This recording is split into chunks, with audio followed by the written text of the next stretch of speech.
Ronda Rousey and Gina Carano had their press conference on Tuesday. WrestleTix has announced there's already 12,658 tickets distributed to the Intuit Dome. So this is going to sell out, and that was that was a question. Like, this is more so aimed at what this does on Netflix, but the fact they've moved that many tickets already is, I would say, like a pretty strong for a non-UFC MMA card. And so we had Ronda Rousey and Gina Carano in attendance, Francis Ngannou, and they landed a live appearance by Felipe Lins, who also appeared in Inglewood, California. I think he was asked one question at the press conference, so that occurred. But man, this was really the one-woman army that was Ronda Rousey at this press conference, who was just pretty much dropping bombs on the UFC. And here is one of her answers about, well, she did explain that her and Gina, they had gone to the UFC. They had a commitment to do the fight, and they were aiming to do this around New Year's, like this past year, and it would have been the last UFC pay-per-view. But then Gina needed more time to get ready for the fight, and thus it would enter into the Paramount era where it would be on streaming. And Ronda's deal was all contingent on pay-per-view buys. And once it got into like being a streaming event, for whatever reason, UFC was not going to guarantee her the money, it seems like, and thus they went elsewhere. And Rousey has been extremely critical of TKO, but she is making it very clear. She is not attacking Dana. In fact, she's saying, like, the old way UFC was run was the way to do things. And even though, I mean, it's not like the Dana White influenced UFC was exactly overpaying talent either. But TKO is the enemy for Ronda Rousey, not Dana White. That might be what she's thinking. But none of this makes Dana White look good at all. Oh, she was saying, like, she was. They asked her, not in control anymore.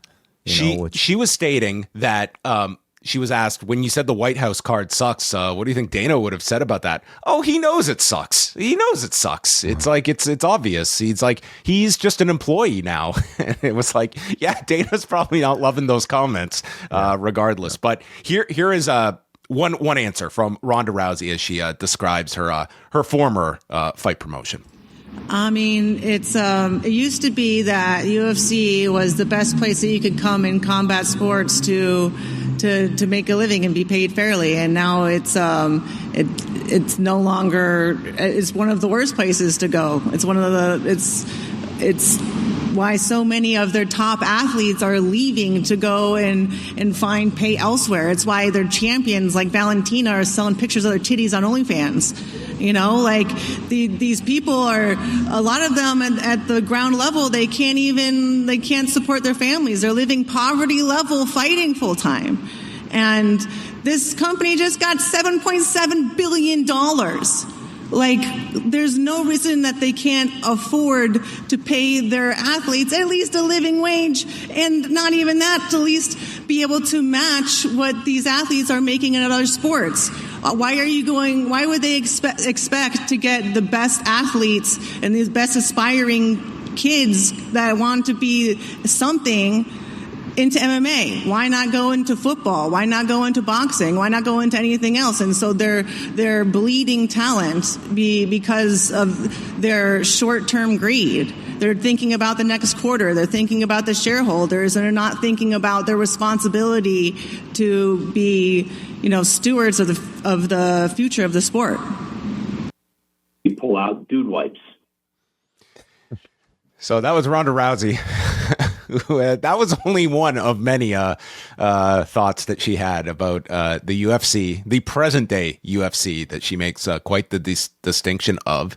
And I mean, I don't want to rehash what we spoke about on Monday, but it is really fascinating that you had this undercurrent of all these different factors. Like, I think the Conor Benn story about getting 15 million, I think that really upset a lot of these fighters. And all of a sudden you have an upset Conor McGregor, an upset John Jones, an upset Ronda Rousey, an upset Tom Aspinall, who's still your heavyweight champion. All these figures that are pretty prominent in the sport, and they're all kind of, and then it's all just emphasized further by this White House card announcement that they had built up so heavily, and the fan dissatisfaction is concluded that you're not going to spend the money you can put on these big fights. All of these fights are at your disposal. You have the money to do it. You just don't want to. And that's going to be the question here of the UFC. Do they respond, or do they look at like the business that they are generating? And we'll get into it. Like, they did a massive number on CBS this past Saturday. They did an $8.3 million gate, but you listen to the audience, and I can't recall like this much negativity toward the UFC, maybe like in my lifetime, like this amount from both like prominent fighters and from the fan base as well over this last period. And all of this has been brewing. It's not like this just came overnight. Sure. Yeah. I mean, you've had lawsuits, filed over. That's right. People have access to the data. Like, they know this. But those lawsuits aren't necessarily being talked about as much by the common fan as maybe it feels like something like this is. And I think what Ronda does, and all of this, I think it's a brilliant way to promote her fight and to promote this event using this angle and this attack against the UFC. But it's having the effect of making a lot of these issues a lot more well known than I think they were prior. And that's just because she is a level of star that I think people might be paying attention to, even if they weren't necessarily UFC or MMA fans. So the word is getting out there, and I can't imagine TKO are happy about it. Whether or not they do anything to respond to it, I also don't think so, because I think they'll continue to be very successful, and they still won't really find much of a need to change. But it is providing a lot of attention to this Rousey Corona fight, which I mean is to the benefit of the competition. Yeah, the interesting answer to this is the UFC has their International Fight Week July 11th, and Conor McGregor has definitely been rumored for that event.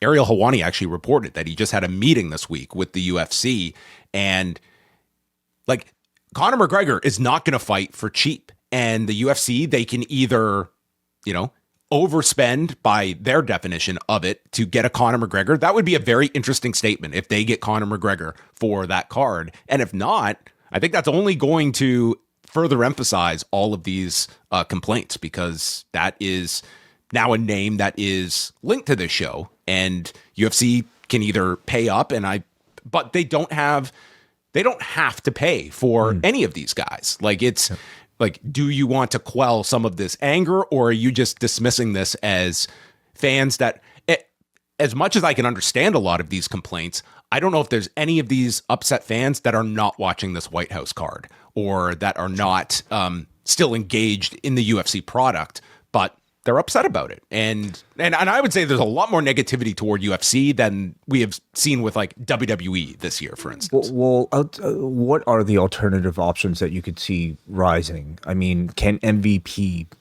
sustain a roster of fairly paid MMA fighters?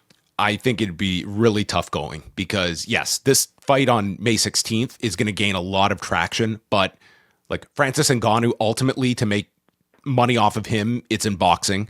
And Ronda Rousey and Gina Carano, like, you're not building a company around them. Like, they said as much, as though this is probably going to be the only fight that they're going to do. Now, Ronda is a spokesperson for this company.